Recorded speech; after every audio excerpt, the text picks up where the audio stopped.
বন্ধুরা, আজ আমরা কথা বলবো এমন একজন মানুষকে নিয়ে যিনি ছিলেন শুধু একজন অভিনেতা নন, ছিলেন একজন যোদ্ধা, একজন দার্শনিক এবং কোটি মানুষের অনুপ্রেরণা। তিনি হলেন কিংবদন্তি ব্রুস লি। তার জীবনের সাফল্য যেমন অবিশ্বাস্য, তেমনি তার মৃত্যুও ছিল রহস্যে ভরা।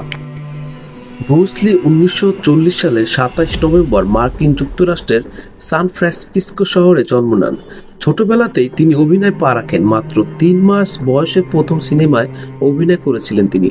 তবে বড় হতে হতে তিনি বুঝতে পারেন তার আসল শক্তি লুকিয়ে আছে মার্শাল আর্টে।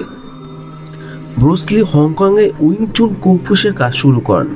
গুরু ইপ ম্যানের কাছ থেকে তিনি আত্মরক্ষার প্রকৃত কৌশল শিখেছিলেন। পরবর্তীতে নিজের অভিজ্ঞতার দর্শন দিয়ে তৈরি করে নতুন এক মার্শাল আর্ট, জিত কুন্ডো। এটি ছিল সম্পূর্ণ ভিন্ন ধাঁচের, যেখানে শুধু শক্তি নয়, গতি, বুদ্ধি আর কৌশলই ছিল আসল অস্ত্র। ব্রুস লি শুধু মার্শাল আর্টিস্ট ছিলেন না, তিনি ছিলেন অসাধারণ অভিনেতা। The big boss, fist of fury, way of the dragon, enter the dragon ছবিগুলো তাকে কিংবদন্তি বানিয়ে তোলে। হলিউডের দরজাও তার জন্য খুলে যায়। বলা হয় তিনি না থাকলে হয়তো আজ মার্শাল আর্ট সিনেমা তো জনপ্রিয় হতো না। ব্রুস লি শুধু মারপিট করতেন না, তিনি জীবন নিয়েও ভাবতেন।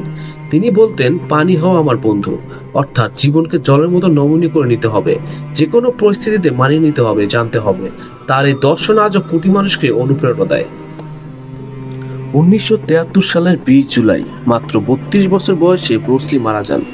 সরকারিভাবে বলা হয়েছিল মাথা ব্যথার জন্য খাওয়া একটি ওষুধের প্রতিক্রিয়ায় মস্তিষ্কে ফোলা ভাব দেখা দেয় এবং সেখানেই তার মৃত্যু হয়।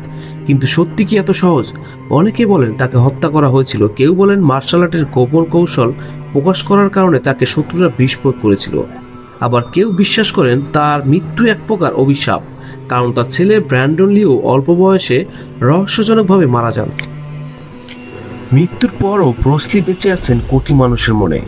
মার্শাল আর্ট, সিনেমা আর দর্শনের জগতে তিনি এক অনন্য প্রতীক। শক্তি, গতি আর মনোবলের প্রতীক হয়ে তিনি প্রমাণ করে গেছেন একজন মানুষ ইচ্ছা করলে অসম্ভবকে সম্ভব করতে পারে। বন্ধুরা, ব্রুস লির মতো কিংবদন্তি মানুষ একবারই জন্ম নেন। তার জীবন আমাদের শেখায় শুধু শক্তি নয়, আত্মবিশ্বাস আর অধ্যবসায় মানুষের সবচেয়ে বড় অস্ত্র। আপনার মতে ব্রুস লির মৃত্যুর আসল কারণ কি ছিল? নিচে কমেন্টে লিখুন।